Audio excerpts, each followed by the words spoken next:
You know what I love? Being mocked by Brits online for saying soccer and using Fahrenheit instead of Celsius.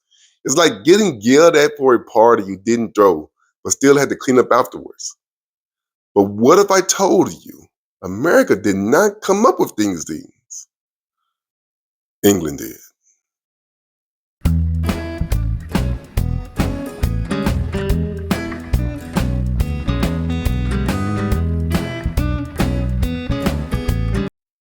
Let's get started with the most common insult. It's football, not soccer. But here's the twist. The word soccer was invented by England, not us Americans. Back in the 1800s, British universities needed a way to distinguish between rugby football and association football. So they abbreviated association football to ASOC and then did the most British thing ever, added air to it. ASOC, soccer. Same way they turned rugby into rugger, for banter. It's their way of making things cool. And it caught on. Even in England, for decades, headlines in British newspapers said things like, great day for soccer. But around the 1980s, the UK started treating soccer like a contagious disease. And when Americans kept using it, suddenly it was, Americans ruin everything. Let me try that. Americans ruin everything. Is that British? No. I don't know. It's soccer. It is football. But we were just speaking. Vintage British. This is something we got from the motherland, England. All right. Now, let's talk about temperature. Americans use Fahrenheit, right?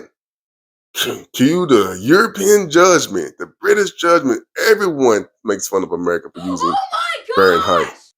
Oh no, it's 75 degrees. Let's get in trouble. Oh no, it's 75 degrees. Are you baking a pie or melting your soul? But here's the truth bomb. Fahrenheit was also popularized by who? Who? The British. Yes, it was developed by a Polish, German, Dutch scientist, matter of fact, a Polish, Dutch, German scientist. But it became standard across the British Empire, including the American colonies.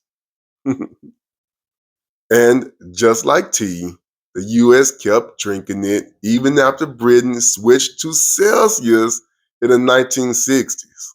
So if you ever get heat for not being metric, just respond with, sorry, I'm colonial core. Oh my god. Come on, guys, the British spread it into their empire, and we were once part of that British empire. So, Oh, and about America's love of inches, feet, and miles, guess what that system is literally called, or at least it was called? The Imperial System. I didn't name it. Some old American didn't name it. Some British people did. The US just never fully upgraded to metric, but neither did the UK. They still measure roads in miles, beer in pints, babies in pounds and ounces. I think, or they do it in stones, something like that. They do things differently. So maybe instead of why don't Americans use metric, the real question is why did Britain abandon their own invention, then get mad when someone else kept using it? That's the real question. And I guess you can always ask, why do Americans still hold on to British traditions even though we clearly made sure that we weren't part of them? The American accent, now this is the one that really, really got me when I found this out. The American accent and our twang is actually closer to 1700s British English than the Queen's English is. So who really changed? It wasn't us.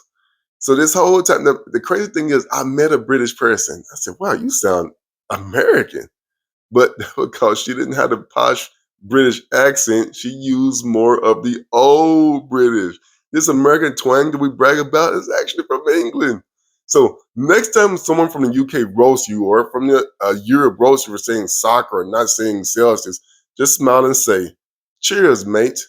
It was started in England.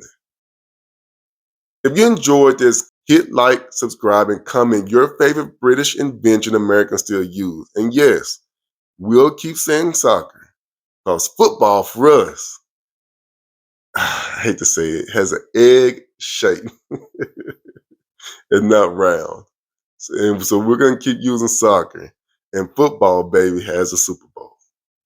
That's for it. That's for me. Let's stick to it. Peace.